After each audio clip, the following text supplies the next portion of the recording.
She's finally gone, now we can live freely." She spoke with such joy, but while the music played so loud, they didn't even notice when the door opened slowly. That would come later, much later. First I had to get out of there. First I had to survive this morning. I am 64 years old. This morning my son Michael pushed me against the kitchen wall. He pushed me so hard my head hit the tile. I felt the pain explode in the back of my neck like white lightning. I heard my granddaughter Sarah scream from the hallway. She was scared of her own father. I didn't cry in front of him. I wouldn't give him that pleasure. I stood up slowly with the dignity I had left hanging on my shoulders like an old shawl. Michael didn't even look at me. He turned around and went out to the patio where Linda, his wife, was watering the plants. My plants. The ones I planted 20 years ago when I bought this house with the money from my work as a seamstress. Every dollar I earned sewing wedding dresses, school uniforms, curtains for neighbors. It all went into this house, to have my own place, to not depend on anyone. But now they live here, and I am the one who is in the way. I went to my room, the one that used to be the master bedroom, the one with the view of the garden. Now I sleep in the small room in the back next to the water heater. Linda said they needed more space because Sarah was growing. I agreed. I always agree. I always give in. I always make myself small so they can fit better in my own home. I took a cloth bag from the closet, the same one I used when I came from a smaller city 40 years ago looking for a better life. Now I would use it to leave the life I built. I packed clothes, just a few, a gray sweater, 2 blouses, a skirt, underwear, my blood pressure medication. The photo of my husband David, he died 15 years ago. Sometimes I think he was lucky. He didn't have to see what our son became. I also packed the papers for the house, the documents that prove this property is in my name. Emily Martinez, not Michael Martinez, not Linda, me, only me. I hid them at the bottom of the bag under the clothes. Something told me I was going to need them. Sarah came in without knocking. Her eyes were red. She wrapped her arms around my waist and started to cry. I stroked her hair. She is 9 years old and already knows the taste of fear. I will never forgive Michael for that. Never. "Grandma, don't go," she told me in a broken voice. "I'm just leaving for a little while, my love." I lied. "I'll be back soon. I promise." She shook her head. She knew I was lying. Children always know. I heard Linda's voice from the kitchen. She was on the phone, laughing loudly. I heard fragments of the conversation. "Yes, she's leaving, finally. We can do whatever we want now. We're having a party this Saturday. Invite everyone. We're going to celebrate." My fingers froze on the bag's zipper. A party. They were going to have a party. To celebrate that I was leaving. To celebrate that they had kicked me out of my own house. I took a deep breath. I finished zipping the bag. I kissed Sarah's forehead. "Don't cry, my sweet girl. Everything is going to be okay. You'll see." She held me tighter. "I don't want you to go, Grandma. Please stay." But I couldn't stay anymore. Not after this. Not after my son had laid his hands on me. Not after hearing that woman laugh while planning a party in my honor. A party to celebrate my absence. I left the room with the bag on my shoulder. I walked through the living room. The furniture I bought one piece at a time over the years. The wooden table that David and I chose together when we got married. The armchair where I breastfed Michael when he was a baby. Everything was still there, but it wasn't mine anymore. Nothing was mine. Linda was on the patio. She saw me pass by the glass door. She smiled. A small, victorious smile. She didn't say anything. She didn't need to. Her eyes said it all. "You're finally leaving. Finally, this house will be ours." Michael was sitting in a plastic chair drinking a beer. He didn't even look up. I opened the front door. The afternoon sun hit me in the face. It was hot. A dry heat that burned my throat. I walked down the sidewalk without looking back. My legs were shaking. I didn't know where to go. I just knew I couldn't stay there one more minute. I crossed the street. I passed in front of Susan's house, my neighbor. She was watering her garden. She saw me with the bag. Her expression changed. "Emily, what happened?" I shook my head. I couldn't speak. If I opened my mouth, I was going to fall apart. She dropped the hose and came closer. Come inside. Let's go." She took my arm and led me into her house. I sat in her kitchen. Susan made me a tea. My hands were shaking so much I could barely hold the cup. She didn't ask questions. She just looked at me with those eyes full of understanding. Women like us don't need words to understand each other. Pain has its own language. I drank the tea in silence. My body felt heavy, tired, old. For the first time in my life, I felt truly old. Not because of the years, but because of the weariness in my soul. Because of the betrayal. Because of the abandonment from the one I loved most in this world. I raised that boy alone after David died. I worked double shifts so he would never lack anything. I paid for his college. I supported him when he met Linda, even though something inside me told me that woman was no good. But he loved her, and I just wanted him to be happy. So I kept quiet, like always. When they asked to stay in my house because they didn't have money for rent, I said yes. Of course yes. He's my son. He's my family.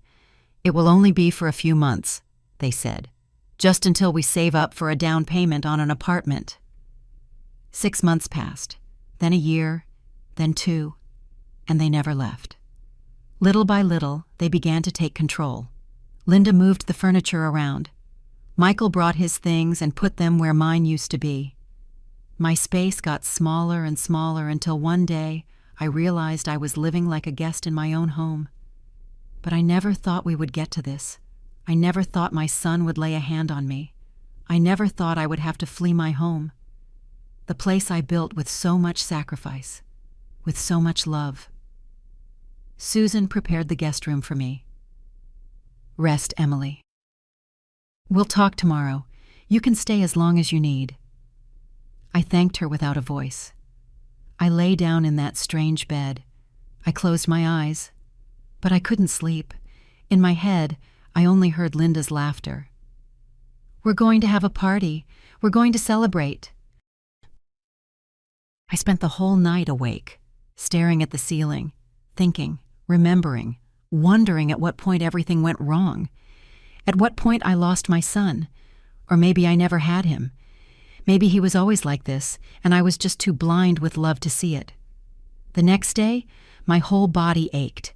My head, my back, my heart most of all. Susan brought me breakfast. Eat something, please. I wasn't hungry, but I ate so as not to worry her, so I wouldn't be a burden in her house too. I spent 3 days like that, floating in a kind of fog, not knowing what to do, not knowing where to go. Susan gave me space. She took care of me without suffocating me. I will be eternally grateful to her for that. It was on the 3rd day when everything changed. Susan came home from the street with her phone in her hand. Her face was tense. Emily, you have to see this. She showed me the screen. It was a picture of my house, my backyard.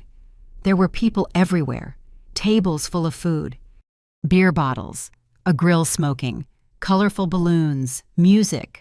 A party. They were having the party.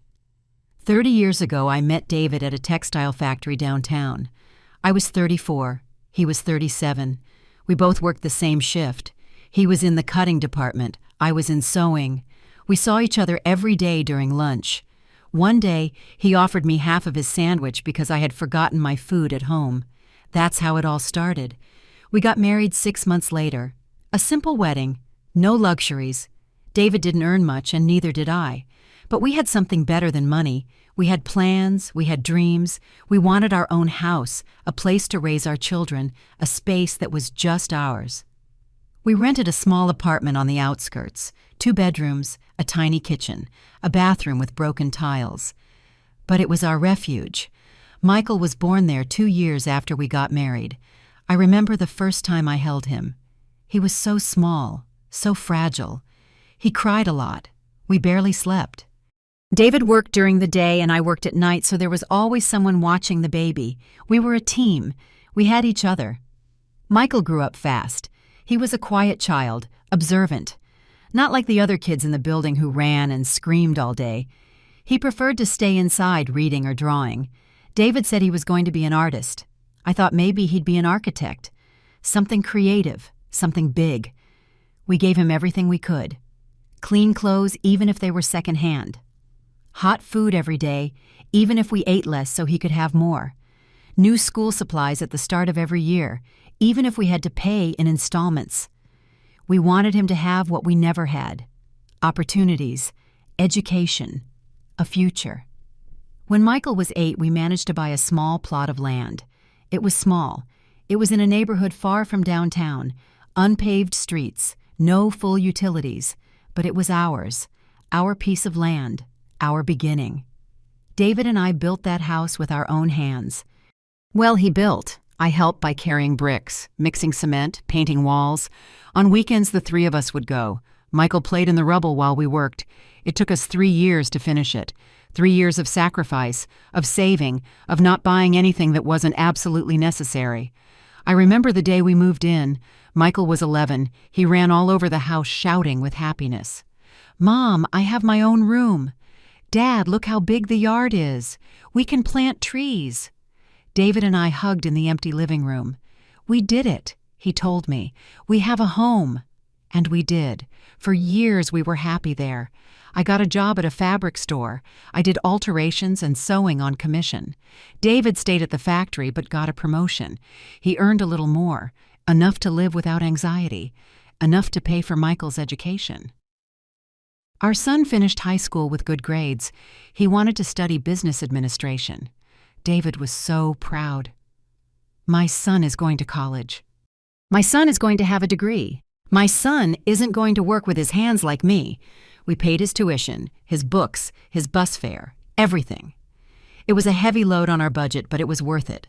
We were investing in his future, in him having a better life than ours. Michael was 21 when David started to feel sick. Tiredness, chest pain, shortness of breath. At first we thought it was just work, too many hours on his feet, too much physical effort, but it got worse. One day he collapsed at the factory. They took him straight to the hospital. Heart failure. That's what the doctor said. David's heart was failing. He needed expensive medications, rest, constant care, maybe surgery. The bills piled up. I sold my jewelry, the few pieces I had, a ring my mother gave me, gold earrings David gave me when Michael was born. It all went to appointments and medicine. David lasted 6 months. He passed away one morning in October. I was asleep next to him. I woke up and he was gone. He left just that quietly, without saying goodbye, without a farewell.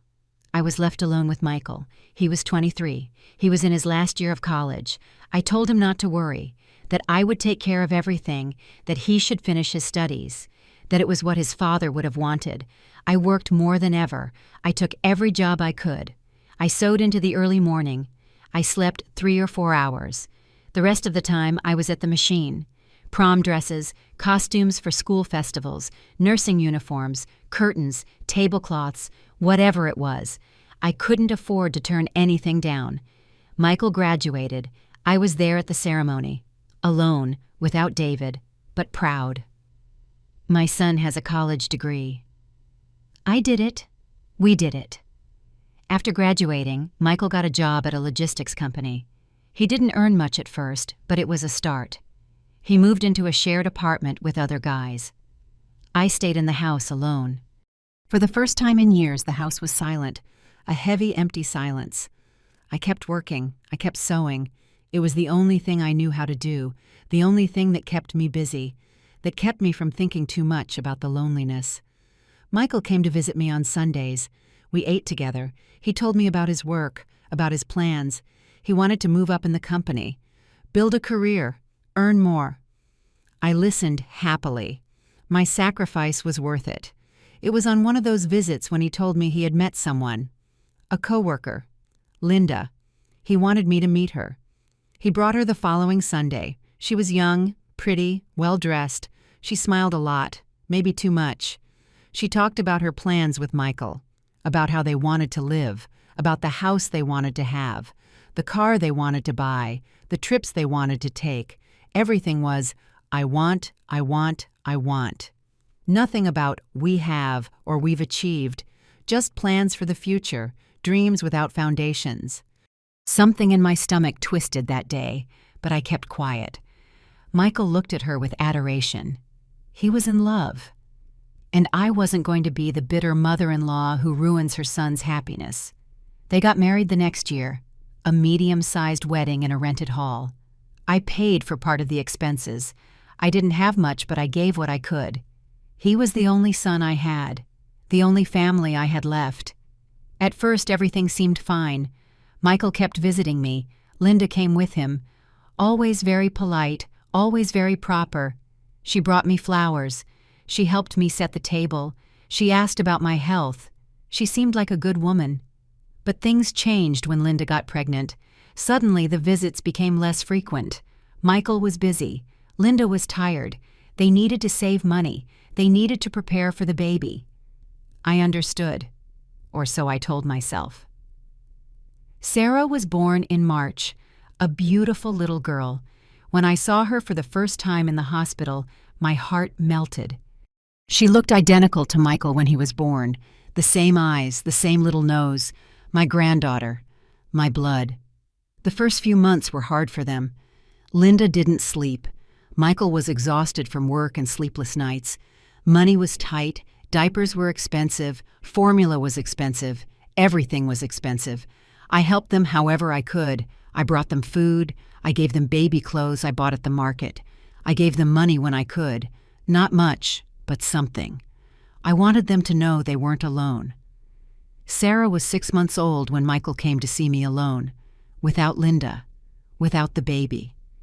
He sat at the kitchen table. He wouldn't look me in the eye. "Mom, I need to ask you something." "Of course, son, whatever you need. It's just, we're really tight on money.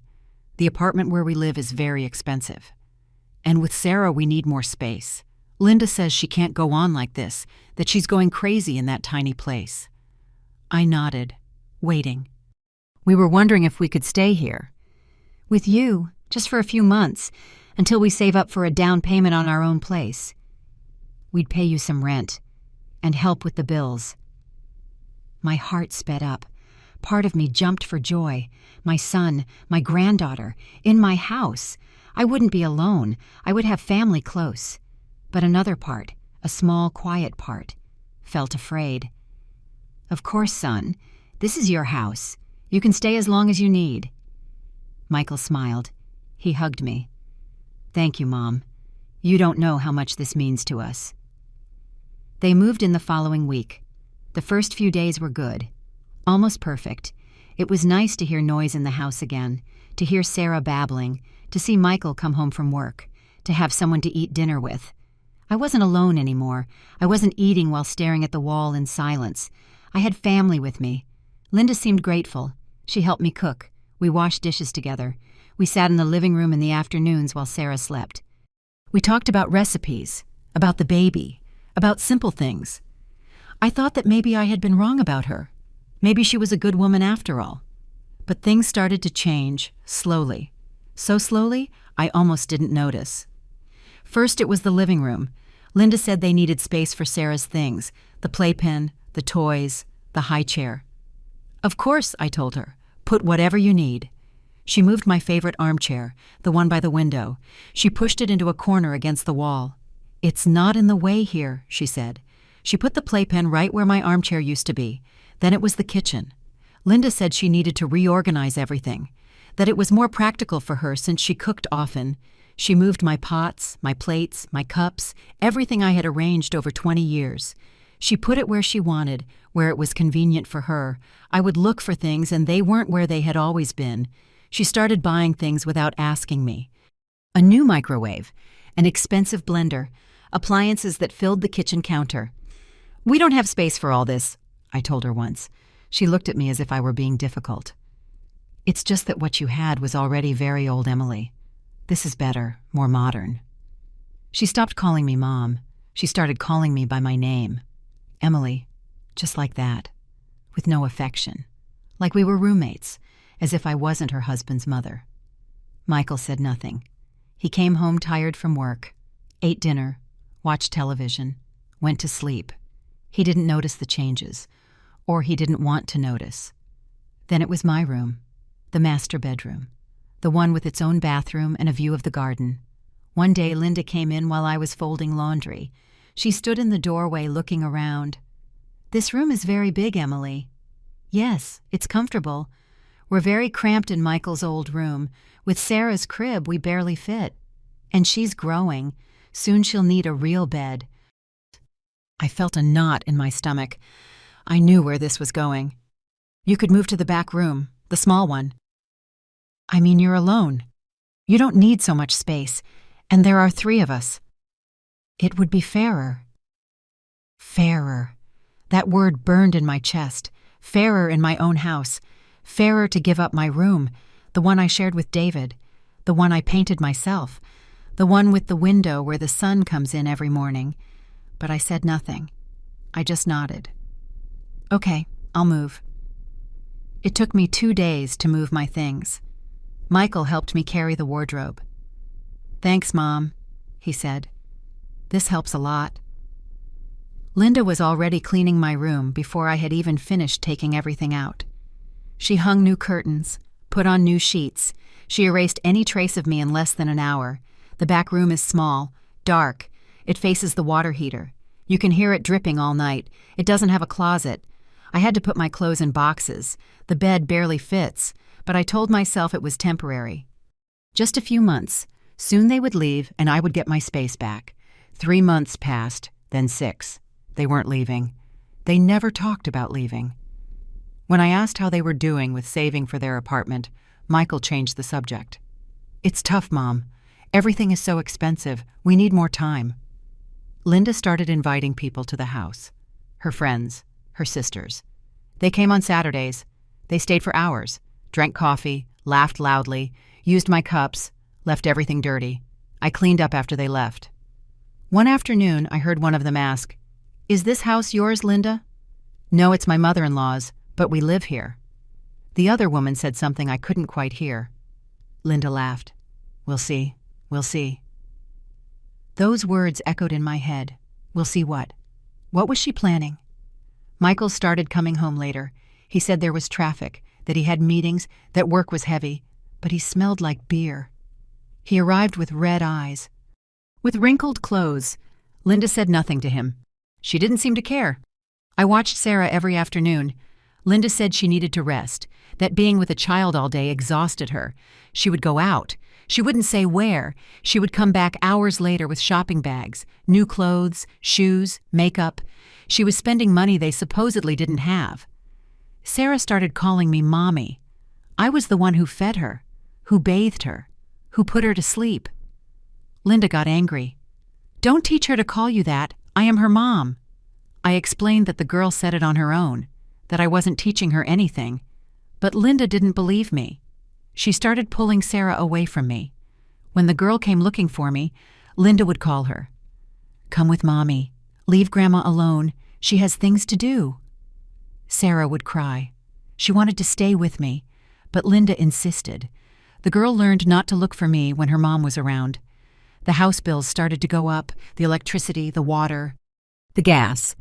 Linda used the washing machine 3 times a day. She left the lights on all over the house. She took 2 baths a day with the heater on maximum. When the bills arrived, I would get scared.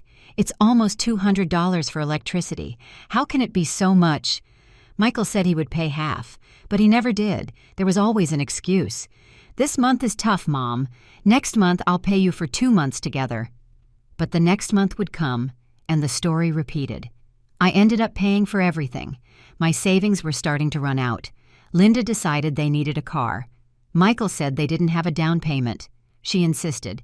"Everyone has a car. We can't keep using public transport. It looks bad." They ended up buying a used car. "We took out a loan," Michael told me. "We'll pay it off in 3 years." The car was parked in my garage. The garage where David's car used to be. The one I had to sell after he died because I couldn't maintain it. Now there was another car there, but it wasn't mine. Linda started to complain about everything. "The house is old. The furniture is ugly. The walls need paint. The bathroom is outdated. You should remodel Emily. Do something.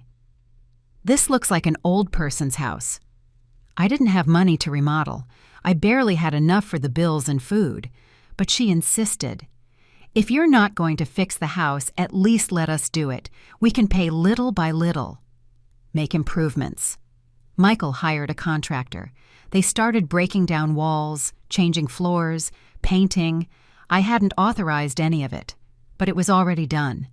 The contractor gave me the bill. Linda had told him I would pay. $500, $700, $900. My savings disappeared. When I complained, Michael got upset. "We're improving your house, Mom. You should be grateful. This increases the property value. You're going to leave it to us someday anyway. So why are you complaining?" Those words hurt me more than a punch. You're going to leave it to us someday. As if I were already dead. As if this house was already theirs. As if I were just taking up space until I was gone.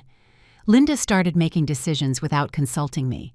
She changed the refrigerator, bought a new living room set, threw out my patio pots because they were ugly, put in other plants, other things, all to her taste.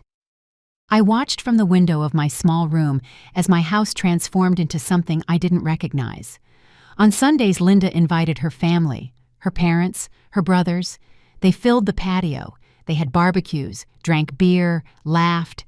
I stayed in my room. Nobody invited me out. Nobody called me to eat. When I went out to get water, they looked at me as if I were interrupting, as if I shouldn't be there. One afternoon, Linda's mom asked me, "How long have you been living here, Emily?" I was confused. "All my life. This is my house."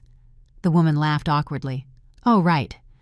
It's just that Linda talks about this house as if it's hers. I got confused." Michael started yelling at me, for small things, for nothing. If he didn't like the food, if I made noise in the morning, if I asked a question. He would raise his voice. He spoke to me as if I were a stupid child. Linda saw it and said nothing. Sometimes she smiled. Sarah was almost 2. She didn't look for me anymore. Linda had trained her well. When I tried to hold her, the girl turned her face away. She preferred her mom. Sometimes I watched her play in the yard from my window. I wanted to go out, play with her. But I knew Linda would get upset. I stopped cooking. Linda said she would take care of the food, that I was too old to be in the kitchen so much, that I should rest. It sounded considerate, but it wasn't. It was another way of pushing me out, of taking another space from me. Now I couldn't even decide what to eat in my own house. Things got worse when Sarah turned 3. Linda organized a big party in the yard. She invited her whole family, her friends, the neighbors. She rented bounce houses, hired a clown, bought food for 50 people. I didn't participate in anything. Nobody asked my opinion. Nobody asked if I agreed. They just told me there would be a party on Saturday, as if I were a tenant being notified of an event. The day of the party, I stayed in my room. I heard the music, the laughter, the screams of children playing. I peeked out the window once. I saw Sarah in a pink dress, blowing out the candles on her cake. Everyone was singing. Everyone was clapping. I wasn't there. I went out later to go to the bathroom. I crossed the living room. Some people looked at me. A lady asked me if I was the grandmother. I nodded. "What a lovely party your daughter-in-law threw, right? The patio looks so nice. This house is beautiful." "Thank you," I murmured. But it wasn't my party. It wasn't my decoration. Nothing was mine anymore. Linda saw me pass. She didn't greet me. She kept talking to her guests. Michael was by the grill with his brothers-in-law, drinking beer, laughing loudly. He didn't even turn to look at me. When I went back to my room, I heard someone ask, "And the lady who lives here, where is she?" Linda replied, "Oh, she's resting. She's elderly. She gets tired easily." As if I were an invalid. As if I couldn't be in my own yard because I was too old. That night when everyone left, it was my turn to clean. Linda said she was exhausted. Michael said he had to work early the next day. I picked up the dirty plates, the empty bottles, the leftover food. I wiped the tables. I swept the patio. It took me hours. My back ached, but nobody helped me. The next day, Michael asked me for money. "I need $200, Mom." "What for, son?" "Expenses. Things for Sarah. The party ended up being more expensive than we thought." I felt something break inside me. "You're asking me for money for a party you didn't even invite me to." Michael frowned. "What do you mean, not invited, you were here?" "You could have come out whenever you wanted. I didn't lock you in." But nobody called me.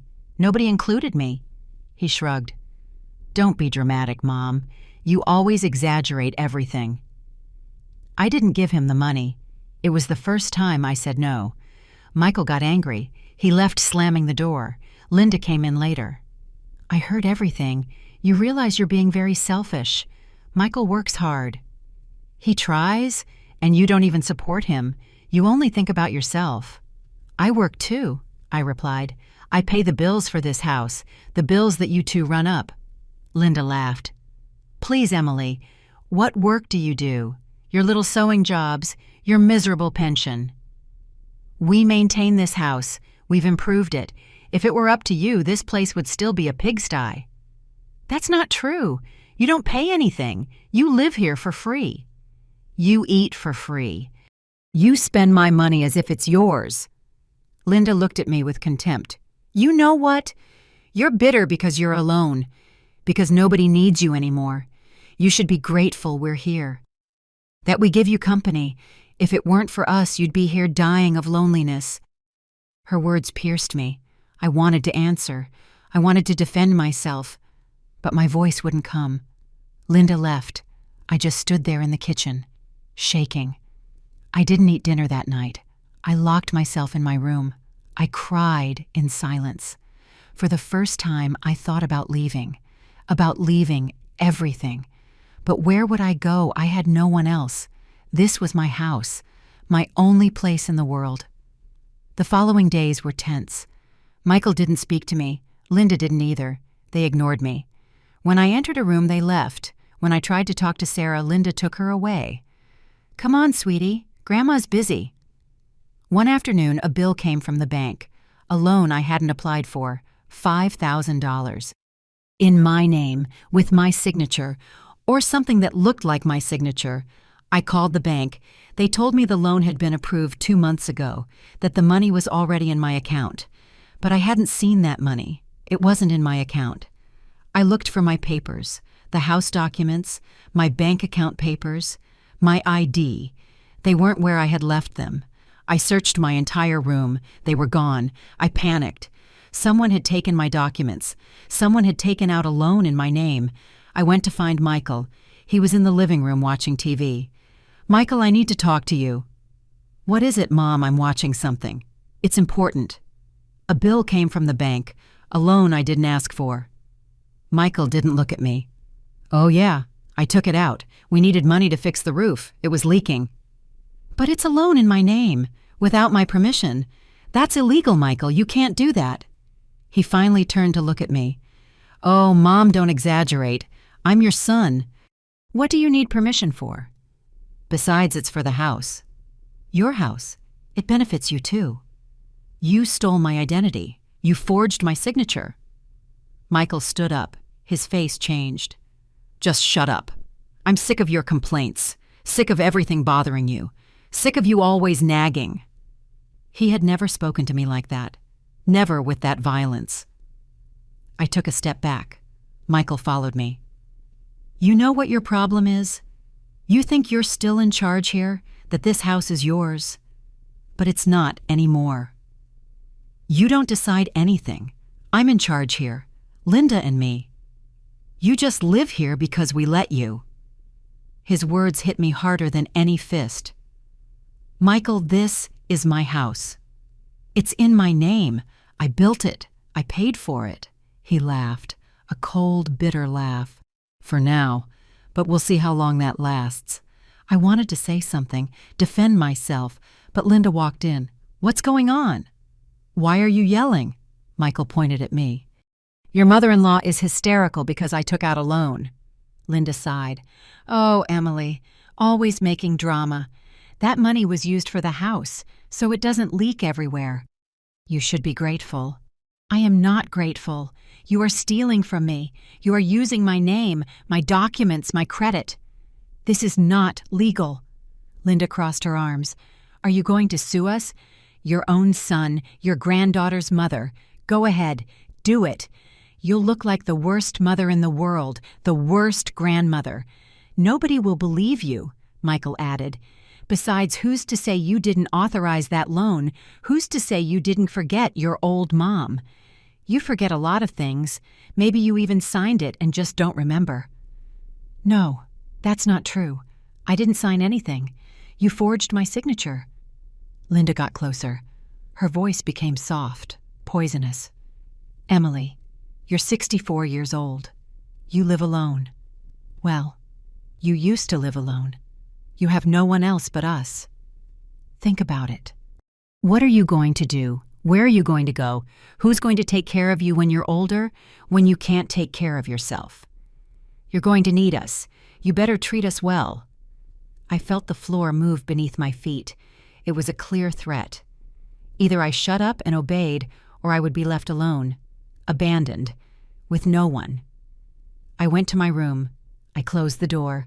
I sat on the bed. My hands were shaking. My heart was beating so hard I thought it was going to burst out of my chest. They had crossed a line. It wasn't just an invasion anymore. It wasn't just disrespect. Now it was theft. It was fraud. It was abuse. But they were right about one thing. I had no one else. I had no family. My friends were few, and they all had their own problems.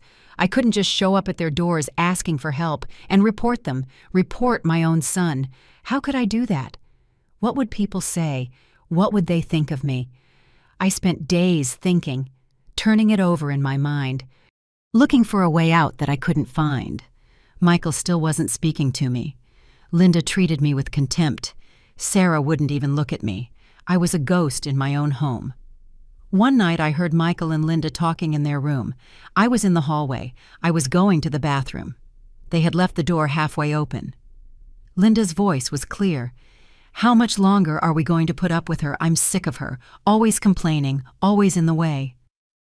Michael replied, I don't know, but the house is in her name. We can't do anything until... He paused. Linda finished the sentence, until she dies. Or until we convince her to sign it over to you. How do we convince her? Michael sounded tired. I don't know. By telling her it's for her own good, that this way she's protected. That if something happens to her, the house is already secured for us, for Sarah, something like that. Or we can get her to sign when she's distracted, like we did with the loan. I froze. They had planned it, everything. The loan, the documents. They wanted to take my house. They wanted me to sign the papers. And if I didn't do it the easy way, they would do it the hard way. I went back to my room without making a sound. I locked the door. I could barely breathe. My own son. My own blood. Planning to rob me. Planning to leave me with nothing. I didn't sleep that night. I sat on the bed, thinking, planning. I needed to protect myself. I needed to do something. But what I didn't know yet. But something inside me had changed. I wasn't afraid anymore. I was furious. 2 weeks passed after I heard that conversation. 2 weeks where I acted like nothing had happened, like I didn't know their plans, like I was still the foolish, submissive mother they thought I was. But inside, something had shifted. I was no longer the same. I started keeping my important documents somewhere else. I put them in a plastic bag and hid them in the toilet tank. No one would look there. I made copies of the deed to the house when Linda went out shopping. I went to a copy shop downtown. I made 3 copies. I left one with Susan. I told her to keep them, not to tell anyone. She looked at me with worry but didn't ask questions. She just nodded.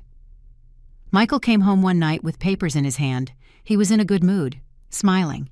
He hadn't smiled at me like that in weeks. Mom, come here. Sit down. I need you to see something. I sat at the kitchen table. My heart was pounding. I knew what this was. He put the papers in front of me. Look, I spoke with a lawyer. He says it would be good for you to put the house in my name. Well, in our names, yours and mine, as co-owners. That way, if anything happens to you, God forbid the house won't get tied up in legal problems. I can just take care of everything. It's safer for you, for everyone. I read the papers. They were transfer papers. If I signed this, the house wouldn't just be mine anymore. It would be Michael's too, and as soon as I died or as soon as he wanted, he could do whatever he wanted with it. He could sell it, rent it, kick me out. I looked up. Michael was watching me anxiously. Linda was standing in the kitchen doorway, watching, waiting. "I'm not signing this." Michael's smile vanished. "Why not?" "It's for your own good, Mom." "No, Michael. It's for your good, for your and Linda's good. I am not signing anything." Michael slammed his hand on the table. The noise made me jump. "You're always the same, always distrustful, always thinking we're trying to screw you over. I'm your son, your only son. I'm taking care of you. I'm protecting you, and this is how you repay me." "I don't need you to protect me from anything. This house is mine. I built it. I paid for it. And it's going to stay mine until I decide what to do with it." Linda walked into the kitchen. Her face was furious. "You know what, Emily, I am tired of you, of your attitude, of your selfishness. We live here. We take care of this house. We pay for things, and you don't even have the decency to secure what's going to be your son's anyway. You don't pay for anything. I pay for everything. The bills, the food, everything. You only spend, you only take, you only destroy." Linda laughed, a cruel laugh. "Oh, please. What do you pay for? With what? With your little sewing jobs? Your miserable little pension? We maintain this house. We're the ones who've improved it. If it were up to you, this place would still be a pigsty." Michael stood up. He walked toward me. "That's enough, Mom. You are going to sign these papers. Today. Now." "I am not signing anything. Get out of my house if you don't like how things are here." Michael froze. He looked at me like he didn't recognize me. Then his face changed. It turned red. His eyes darkened. "Your house.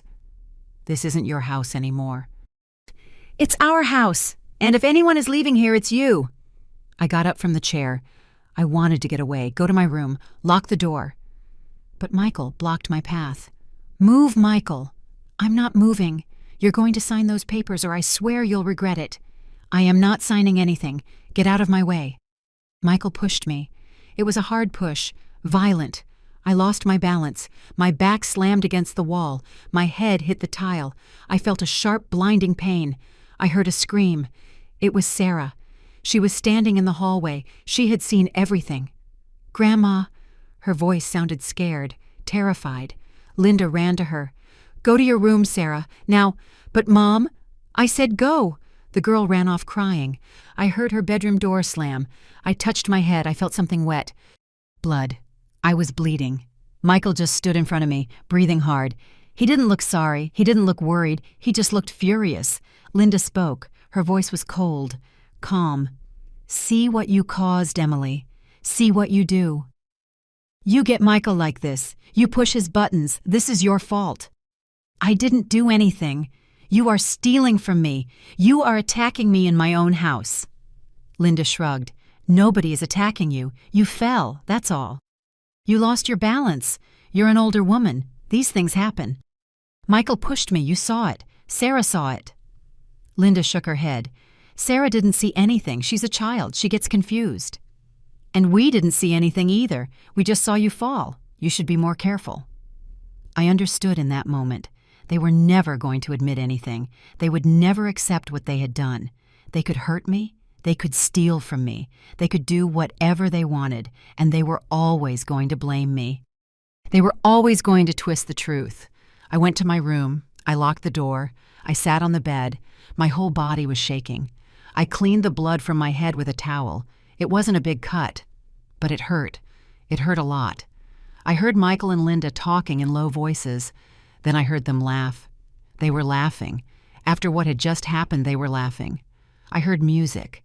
They had turned on the stereo. They were celebrating. I just sat there, in silence, thinking. I couldn't go on like this. I couldn't stay in this house one more day. If I stayed, I would end up dead, or worse. They would get me to sign the papers. They would take everything from me, and I would be left with nothing. No house. No dignity. Nothing. I waited until they fell asleep. It was almost 2 in the morning when I stopped hearing noises. I got up. I got my bag, the same one I had been packing in my mind for days. I put in clothes, medications, the documents I had hidden in the bathroom, money. I had about $200 saved in cash, everything I had managed to save without them knowing. I opened my room door slowly. The house was dark, silent. I walked down the hallway. I passed Sarah's room. I wanted to go in. I wanted to say goodbye. But I couldn't. If I woke her up, Linda would find out, and they wouldn't let me leave. I reached the living room. I saw my furniture, my table, my things, everything that had been mine. It wasn't anymore. It didn't belong to me. This house wasn't my home anymore. It was my prison. I opened the front door. The cold night air hit my face. I walked out. I closed the door behind me. It was the saddest sound of my life, the sound of leaving behind everything I had built, everything I had loved. I walked down the empty street. I didn't know where I was going. I only knew I had to get away.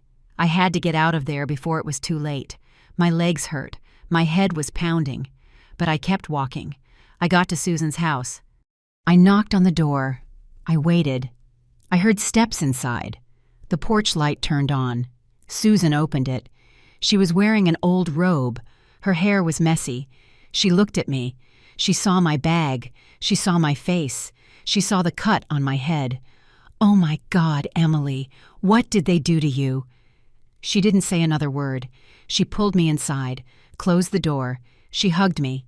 And there, in my neighbor's arms, in the arms of the only person who had shown me compassion, I fell apart. I cried. I cried for everything I hadn't cried in months. All the pain, all the humiliation, all the betrayal. Susan took me to her guest room. She gave me clean clothes. She cleaned my wound. She made me tea. She sat with me until I stopped shaking. She didn't ask questions. She just took care of me. Like a sister, like a true friend. I lay down in that strange bed. I closed my eyes. But I couldn't sleep. In my head, I only heard Michael and Linda's laughter. I heard them celebrating that I was gone. Celebrating that they were finally free of me. But there was something else, something burning inside me. It wasn't just sadness, it wasn't just pain, it was rage, pure rage. They thought they had won. They thought they had defeated me, that I was a weak old woman who was going to give up. But they were wrong. I wasn't going to give up. I wasn't going to let them keep my house, my life, everything I had built. I was going to fight. I was going to get back what was mine. I was going to show them they made a mistake they were going to regret. I woke up with my body aching. Every muscle hurt. My head throbbed where I had hit it. I got up slowly. I looked around. Susan's guest room was small, but clean, cozy, so different from the dark room where I had slept for the last few years in my own home. Susan knocked gently on the door. "Emily, you're awake. Come in." She entered with a tray. Hot tea, toast, scrambled eggs. "Eat something, please." "You'll get sick if you don't eat." I sat up in bed. I took the cup of tea. My hands were still shaking a little. "Thank you, Susan. You don't know how much this means." She sat next to me. "We're friends, Emily. That's what we're for." "What did that boy do to you? What did your son do to you?" I told her everything, from the beginning, from when they came to live in my house. The slow invasion, the abuse, the fake loan, the papers they wanted me to sign, the push, the blood. Susan listened in silence. Her face hardened with every word. "That is abuse, Emily. You have to report him." "I can't report my own son." "Yes, you can, and you must. He assaulted you. He stole from you. He's taking your house. That is a crime." "But he's my son, Susan. He's the only family I have. He isn't your family anymore. Family doesn't do that. Family doesn't hit you. They don't steal from you. They don't make you feel like you're in the way in your own home." Her words hit me. She was right. I was still clinging to the idea that Michael was my son, that blood was thicker than anything. But blood meant nothing if it came with violence, with betrayal, with contempt. I stayed at Susan's house that day, and the next. I felt paralyzed. I didn't know what to do, where to go, how to start over at 64. Susan gave me space. She let me think. She brought me food. She took care of me without suffocating me. On the third day, I was sitting in her living room, looking out the window, thinking about nothing and everything at the same time. Susan came home from the street. She had her phone in her hand. Her face was tense, serious. "Emily, you have to see this." She handed me the phone. On the screen was a picture of my house, my backyard. But it wasn't my backyard. It was full of people, long tables with colorful tablecloths, beer bottles everywhere, a grill smoking, balloons hanging from the trees, music. I could almost hear the music from the photo. "What is this?" Susan sat next to me. "My niece lives on your street, 2 houses down. She sent me this an hour ago. She says your son and daughter-in-law are throwing a party since this morning. There are a lot of people, loud music, a lot of noise." I felt something break inside me. 3 days. Just 3 days since I left. 3 days since they assaulted me. 3 days since I left my house bleeding. And they were already partying, celebrating. She showed me more photos. One of Michael by the grill with a beer in his hand, smiling, laughing. Another of Linda with a group of friends, all holding wine glasses. Another of the yard full of people, strangers in my garden, stepping on the plants I planted, using my tables, my chairs, everything. Susan showed me a video. The sound was loud, band music, laughter, shouting. And then I heard Linda's voice, clear, loud. "Finally! We're finally free of her. Now this house is ours. Now we can live how we want. Without anyone watching us, without anyone nagging us, let's toast to freedom." I heard the sound of glasses clinking. I heard more laughter, more celebratory shouts. The video ended. I stared at the black screen. My heart was beating so hard I felt it was going to burst out of my chest. "They're celebrating that I'm gone."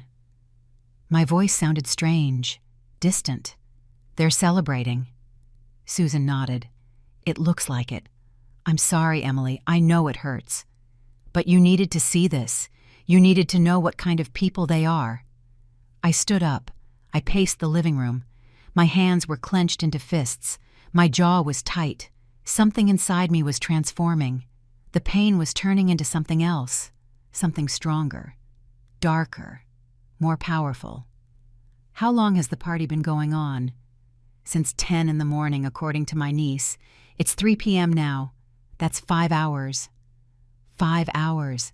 5 hours of celebration. 5 hours laughing at me. 5 hours enjoying my house as if it were theirs. As if I never existed. As if I were dead. "Emily, what are you thinking?" Susan's voice sounded worried. I turned to look at her. "I'm thinking I made a mistake." "What mistake?" "The mistake of leaving in silence. The mistake of running away like a thief, as if I was the one who was wrong, as if I was the guilty one." Susan stood up. She approached me. "What are you going to do?" "I'm going to get my house back. I'm going to get them out of there. I'm going to show them they messed with the wrong woman." "But how? You don't have money. You don't have a lawyer. They have everything. They have your house, your things, everything." "I have something better.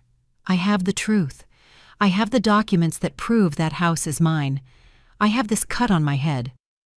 I have the bank statements that show I pay for everything. I have witnesses. I have proof." Susan looked at me with something in her eyes. Respect, maybe. Admiration. "You need help.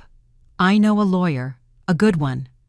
She specializes in family abuse and fraud cases. I can call her." "Call her." Susan took out her phone, dialed a number. She spoke in a low voice, explained the situation, listened, nodded, hung up. "She can see us today. Right now, she has an opening. She says it sounds urgent, that the faster we act, the better. Let's go." I put on a sweater. I grabbed my bag. I put all the documents I had saved inside, the copies of the deed, the bank statements, the photos of my house from before, everything that could help. We went in Susan's car. The lawyer's office was downtown, an old building but well-maintained. We went up to the 3rd floor. The office was small, full of books, of files. A woman in her 50s greeted us. Short hair, glasses, a serious but kind face. "You must be Emily Martinez." "I am." "Please sit down. Tell me everything, from the beginning." I told her my story, again, with more details. I showed her the documents, the photos, the videos Susan had on her phone. The lawyer took notes, asked questions. Her face showed no emotion, just professional concentration. When I finished, she was silent for a moment. Then she spoke. "You have a strong case, Mrs. Martinez, very strong. Fraud, forgery, physical abuse, invasion of property, dispossession. I can help you, but I need you to understand something. This is going to be difficult. It's going to be painful.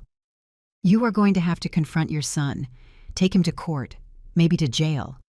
Are you willing to do that?" I was quiet, thinking, imagining Michael behind bars, Sarah without a father, Linda alone. Part of me felt guilt, pain. But then I remembered the push, the blood, the laughter, the party, the video of Linda toasting to my absence. "Yes, I'm willing." The lawyer nodded. "Good. Then let's begin. First, I need you to sign these papers. You're hiring me as your legal representative. Then we're going to prepare a lawsuit. And we're going to request a temporary eviction order. With the evidence you have, we can get a judge to remove them from your house while the case is resolved." "How long does that take?" "Normally weeks. But with the party they're throwing right now and your recent injury, we can request an emergency order. We could have it today, in a few hours." "Today." My voice trembled. "Today." The lawyer looked me straight in the eye. "Mrs. Martinez, they are on your property without your permission. They assaulted you. They forced you to flee. They are throwing a party celebrating your departure while you are here, homeless, without your things. That is illegal. That is cruel, and a judge will see it that way, trust me." I signed the papers. The lawyer made calls. She spoke with a judge, with the police, with social services. She worked fast, efficiently, like a well-oiled machine. I just sat there, watching, feeling something change, feeling the power shift. I was no longer the victim running away. I was the owner taking back what was hers. 3 hours later, the lawyer hung up the phone. She smiled, a small professional smile. "We have it. The judge approved the emergency eviction order. We have permission to enter your property accompanied by the police. We can do it right now, this afternoon, during the party." "During the party?" I repeated the words. "Yes, while they are all there, all the witnesses, all the proof that they are illegally occupying your property. It's the best time. They'll be caught off guard. They won't be able to hide anything. They won't be able to deny anything." Susan took my hand. "Are you sure, Emily? Are you ready for this?" I looked out the window. The sun was starting to set. Soon it would be night. Soon it would be time to go back, to confront, to reclaim. "Yes, I'm ready." The lawyer's name was Helen Evans. She had 20 years of experience in family and property law. She told me this while preparing the last documents. "I've seen cases like yours dozens of times, Mrs. Martinez. Children who abuse their parents, who dispossess them, who mistreat them. And it's always the same. The parents are afraid to act, afraid of being alone, afraid of what people will say. But you are doing the right thing, the brave thing. I don't feel brave. I feel scared. That's normal. But fear doesn't mean it's wrong. It just means it's important, that you're taking back something worthwhile." Helen made more calls, coordinated with the police. "We need 2 patrol cars, an eviction order, presence of a social worker in case there are minors on the property. Yes, there is a child, my client's granddaughter, 9 years old." "Good. Then Child Protective Services too, just as observers. so that everything is done correctly." Every word she said made it all more real, more concrete. It wasn't just an idea anymore. It was a plan. A plan that was going to be executed in a matter of hours. Susan squeezed my hand. "You're going to be fine. I'll be with you. I won't leave you alone." "Thank you. I don't know what I'd do without you." She smiled. "That's what friends are for." Helen put the papers in a briefcase. "Ready? We'll meet at your address at 6 p.m. The police are notified. The social worker, too. Everything is coordinated. You just have to be there, sign whatever is necessary, and let the law do its work." We left the office. It was 4:30. We had an hour and a half. Susan suggested we go eat something. "You haven't eaten well in days, Emily. You need strength." We went to a small diner nearby. I ordered chicken soup. I could barely eat. My stomach was in knots. My nerves were eating me alive. "You're thinking about Sarah." Susan's voice was soft. She knew exactly what was on my mind. "Yes, all the time. She's going to be there. She's going to see everything. She's going to see her father being kicked out of the house. She's going to see me arrive with the police. How do I explain that to her? How do I make her understand it's not her fault? Helen said the social worker will take care of her, will make sure she's okay, that she isn't traumatized more than necessary. But she's already traumatized Susan. She already saw her father hit me. She already lives in a violent environment. She already knows something is wrong." "That's why it's important you do this, to get her out of there, to show her that abuse isn't tolerated, that there are consequences. That women don't have to put up with it, that grandmothers don't either." She was right. This wasn't just for me. It was for Sarah, too. To teach her that she deserved to grow up in a home without violence, without yelling, without fear, even if that home no longer included her father. We finished eating. Susan paid the bill. I wasn't hungry, but I had eaten enough not to faint. I needed to be strong. I needed to be clear-headed. This was the most important thing I had done in years, maybe in my whole life. We got in the car. Susan drove slowly. We arrived on my street at 5:40. We parked 3 houses down from mine. From there we could see. The party was still going. There were still people, still music, still laughter. My heart was beating so hard I felt it would explode. I took a deep breath. Once, twice, 3 times. Susan looked at me out of the corner of her eye. "Want to wait in the car? Come out when the police arrive." "No, I want to see everything. I want to be present from the beginning." At 6 o'clock sharp, the first patrol car arrived. It parked in front of my house. 2 officers got out, an older man, a young woman. Another car arrived behind it. It was Helen. She had more papers, a briefcase, a serious professional face. A third vehicle arrived, a white van. A woman with a folder got out. The social worker. She approached Helen. They spoke briefly, reviewed papers. Helen saw me in Susan's car. She motioned to me. It was time. I got out of the car. My legs were shaking. Susan got out with me. We walked toward the group. The neighbors were starting to come out of their houses, to watch, to whisper. They knew something was happening. Helen introduced me to everyone. "Mrs. Martinez, this is Officer Miller. This is Officer Cole. This is Ms. Davis from Social Services. They are all here to support you, to make sure everything is done according to the law." Officer Miller spoke. Her voice was firm, but not cruel. "Ma'am, I need you to confirm that this is your property, that the documents are in order, and that the people inside do not have your authorization to be here. Yes, this is my house. It's in my name. I have the deeds right here, and they entered with my permission years ago, but now they have assaulted me. They have stolen from me. They have forced me to leave. I don't want them here anymore." "Understood. We will proceed. You stay back with your lawyer. We will handle it. If there is resistance, we will withdraw and call for backup. But normally when they see the patrol cars, they cooperate." I nodded. I couldn't speak. My throat had closed up. The 4 of them walked toward my house, toward the front door. I stayed back with Susan. My heart was racing. I could hear the music from outside, voices, laughter, oblivious to what was about to happen. Officer Cole knocked on the door, hard. 3 sharp knocks. The music continued. No one answered. He knocked again. Harder. Police opened the door. The music quieted down. I heard footsteps. The door opened. It was Michael. He had a beer in his hand. His face was red from alcohol, a smile on his lips. The smile vanished when he saw the uniforms. "Good evening. I'm Officer Cole. We have a court order. I need you to step outside and let me pass." Michael froze. "What? An order for what? From who?" Helen stepped forward. She showed the papers. "A temporary eviction order issued by Judge Morales. This property belongs to Mrs. Emily Martinez. You and your family must vacate immediately." Michael saw me then. I was standing on the street, behind everyone.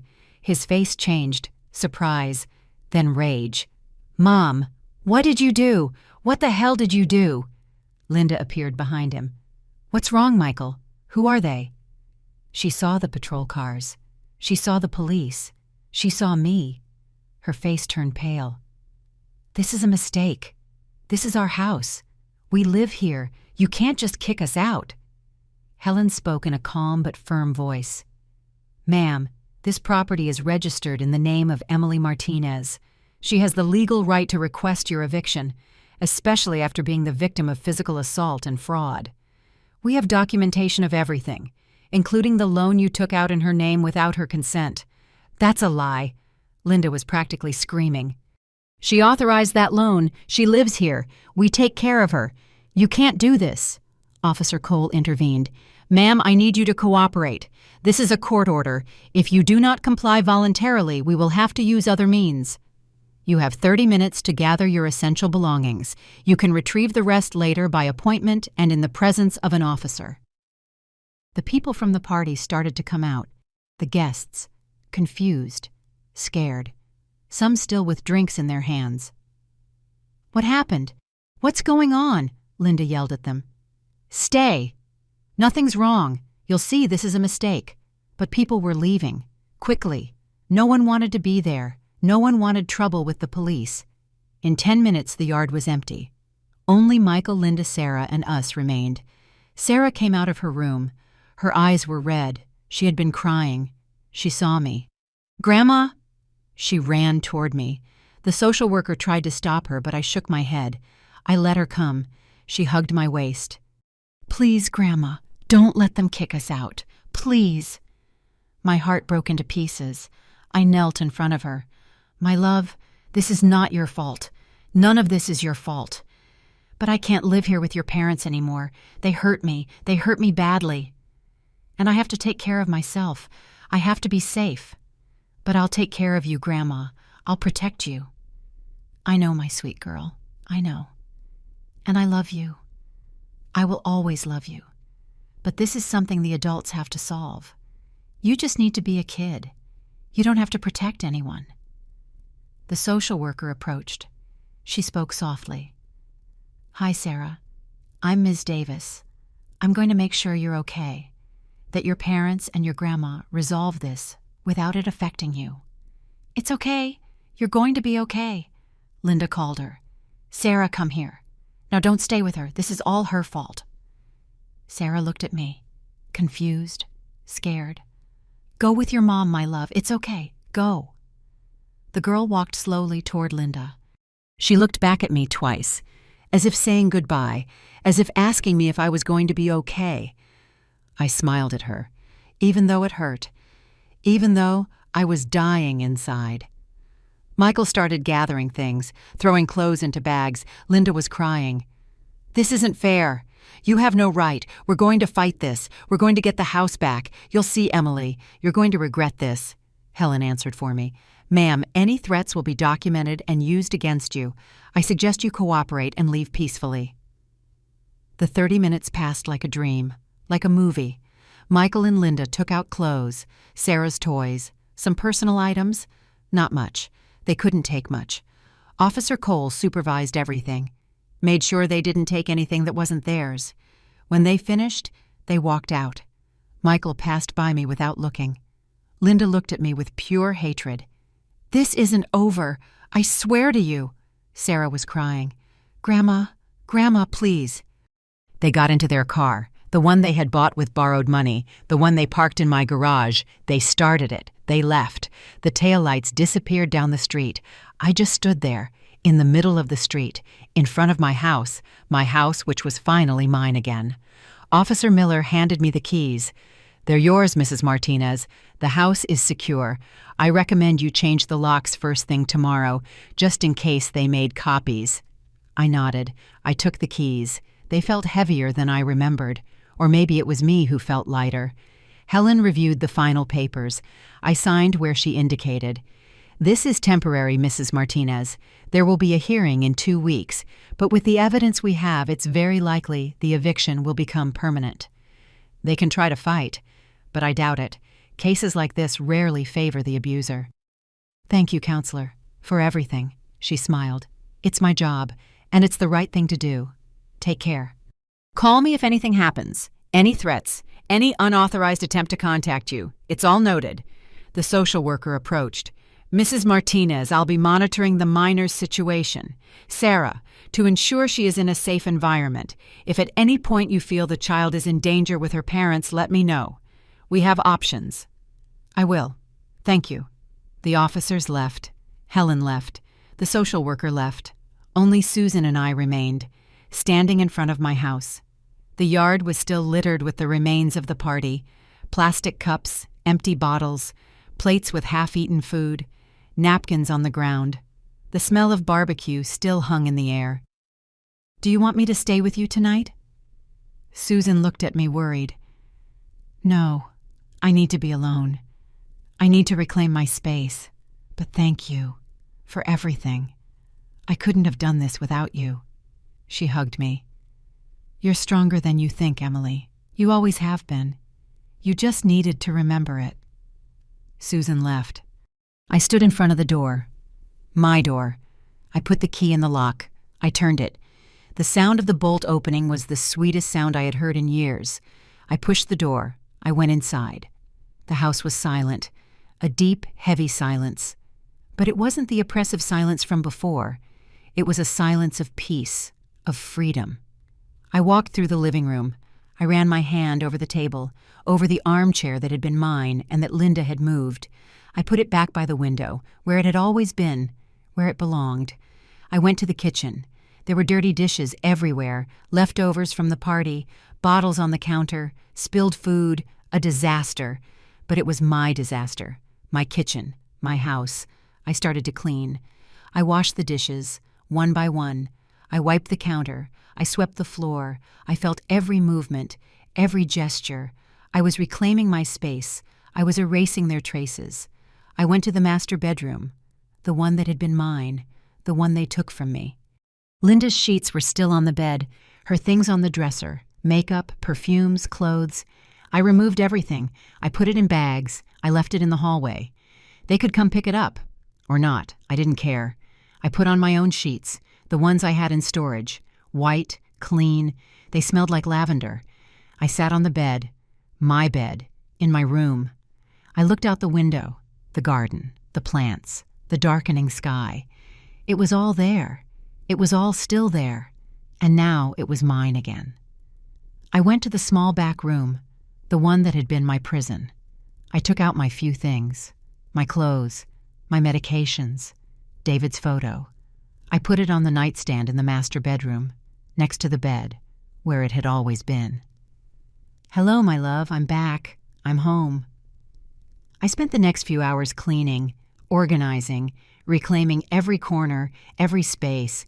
I threw away the things Linda had put up, the horrible decorations, the shiny cushions, the cheap pictures. I took my things out of the boxes. I put them back in their place, their rightful place. I cleaned the patio. I picked up all the cups, all the bottles, all the trash from the party that celebrated my absence, the party that ended in the worst possible way for them. I smiled, a bitter smile, but a real one. Deserved. It was 2 a.m. when I finished. I was exhausted. My whole body ached, but it was a good ache, a pain from work, from recovery. I took a long bath, in my bathroom, with my hot water, without anyone rushing me, without anyone knocking on the door demanding to come in. I put on my favorite pajamas, the ones I hadn't worn in years because Linda said they looked old. I got into my bed, in my room. I closed my eyes. And for the first time in years, I slept in peace. I slept deeply. I slept without fear, without anxiety, without worrying that someone would come in, that someone would yell at me, that someone would hurt me. I woke up with the sun. It was coming through the window. My window. I stretched. I smiled. Today was a new day, the first day of the rest of my life, the first day of being the owner of my own home again, of my own life. I made coffee. I ate breakfast calmly. I called a locksmith. He came mid-morning. He changed all the locks, front door, back door, windows, everything. He gave me the new keys. No one else had copies. No one else could get in without my permission. I paid $150. It was the best money I ever spent. Susan came to visit. She brought pastries, coffee. We sat on the patio. "How did you sleep?" "Like a baby." She smiled. "You look different, Emily. You look alive." "I feel alive. For the first time in years, I feel alive." The next few days were calm, beautiful. I got my routine back, my sewing, my clients, my plants. I watered the garden, I pruned the trees, I fixed what was broken. I painted the walls that Linda had stained. Little by little, the house became my house again. It started to have my essence again, my spirit. Michael tried to call me, several times. I didn't answer. He sent me messages. I didn't read them. Linda also tried to contact me. I blocked her. Helen had told me to report any unauthorized contact, and I would if they kept insisting. The hearing was 2 weeks later. Michael and Linda showed up with a cheap lawyer. They tried to argue that they had improved the property, that they had invested money, that I had invited them to stay. Helen presented all the evidence, the fraudulent loan, the photos of my injury, the testimonies, the videos of the party. The judge didn't even take 30 minutes to decide. The eviction was permanent. The house was mine. The loan was to be investigated for fraud. Michael could face criminal charges. I left the courthouse with my head held high. Michael looked at me from a distance. There was no more fury in his eyes, just defeat, just shame. Linda was crying. Sarah wasn't there. Thank God. She didn't need to see this. I went back to my house, my legal house, official, permanently mine. I sat in my armchair, by the window. I looked at the garden. I took a deep breath. I had done it. I had gotten my life back. I had gotten my dignity back. I had gotten my home back. 3 months passed after the hearing. 3 months since I got my house back permanently. 3 months of peace, of chosen silence, of real freedom. The first few days were an adjustment, getting used to being alone again. But this time it was different. Before I was alone and felt empty. Now I was alone and felt complete. I didn't need anyone else to feel like my life had meaning. I was enough. I went back to my sewing work with more energy. My clients returned. Some had heard what happened.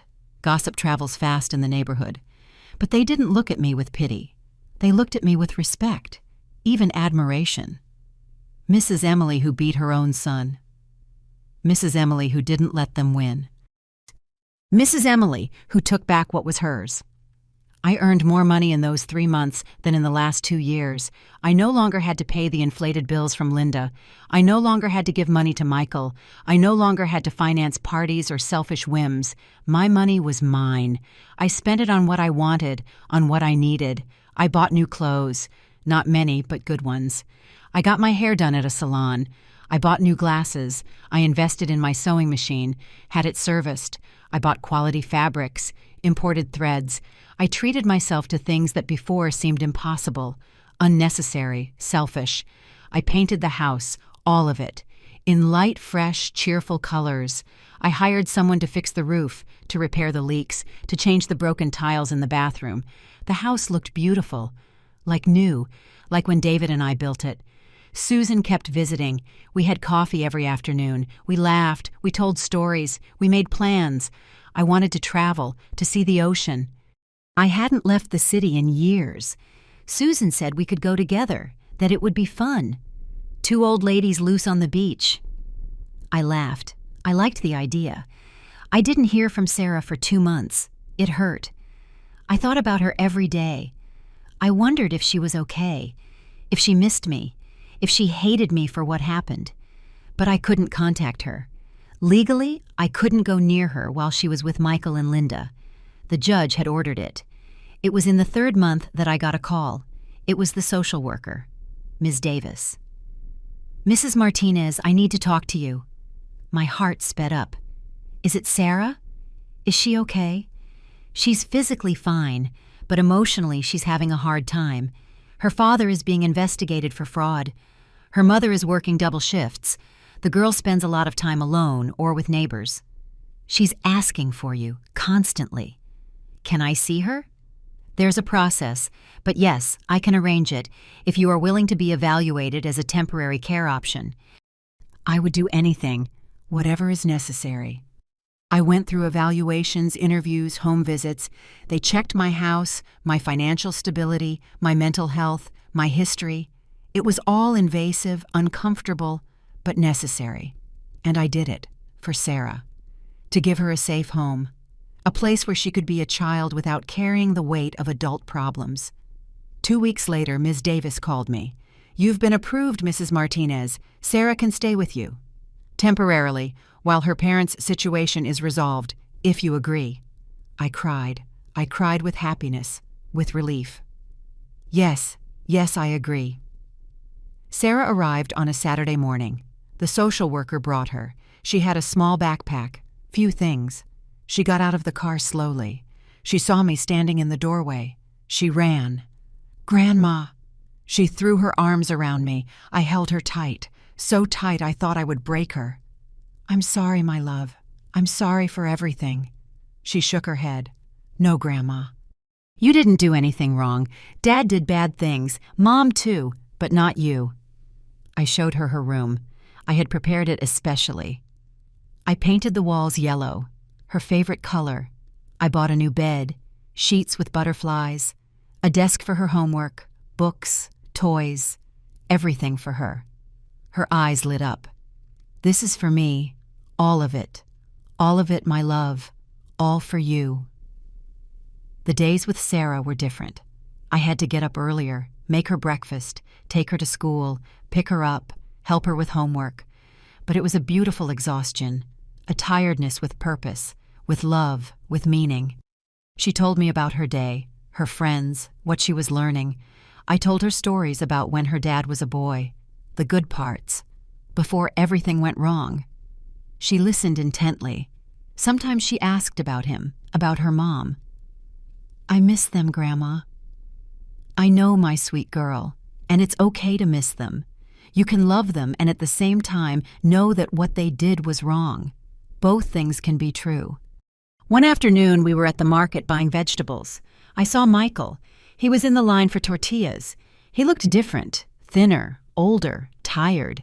He was wearing wrinkled clothes, worn-out shoes. He saw me. He froze. I did too. We looked at each other for seconds that felt like hours. He looked away first, paid for his tortillas. He left without saying anything, without approaching, without trying to talk. I felt something in my chest. It wasn't satisfaction. It wasn't victory. It was sadness. Sadness for what could have been and never was, for the son I could have had and that I lost somewhere along the way. Sarah didn't see him. She was busy picking out apples. It was better that way. She didn't need that confusion, that pain. She had suffered enough. We got home. We cooked together. She helped me peel potatoes, stir the pot. She laughed when she dropped something. I laughed too. I was happy, genuinely happy, after so many years of pain, of fear, of humiliation. I was finally happy. At night, Sarah would crawl into my bed. I read her stories. I sang her songs, the same ones I sang to Michael when he was a child. She would fall asleep with her head on my shoulder. I stayed awake a little longer, watching her, being grateful, thankful to life for giving me another chance, for letting me care, for letting me love without fear. The months passed. Sarah grew. She adapted. She was a different girl, happier, more confident. She got good grades. She had friends. She played. She laughed. She was what she should have always been, a child without adult worries. Michael never tried to contact me. Linda didn't either. The fraud case was moving forward. I don't know what happened to them. I didn't ask. I didn't want to know. I had closed that door. I had moved on. And I wasn't planning on looking back.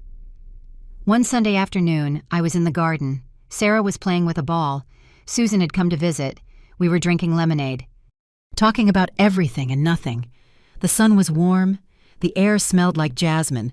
The flowers I planted were blooming. "Are you happy, Emily?" Susan's question took me by surprise. I thought for a moment. I looked at Sarah laughing. I looked at my house, my garden, my life. "Yes, I am happy. After everything, despite everything, I am happy." And it was true. I had lost my son. I had lost years of my life. I had suffered. I had cried. I had bled. But I had gained something more important. I had gained my freedom, my dignity, my voice. I had gained the ability to say no, to set boundaries, to defend myself, to not let anyone treat me like I was worthless. I was 64 when this story started. Now I was 65, 1 year older, but infinitely stronger, wiser, more alive. This house was mine, this life was mine, and no one, ever again, was going to take it from me. Sarah ran toward me. "Grandma, look." She had found a butterfly, a yellow one, beautiful, resting on her hand. We looked at it together. The butterfly opened its wings. It flew. It rose toward the sky, free, like me, like us, finally free.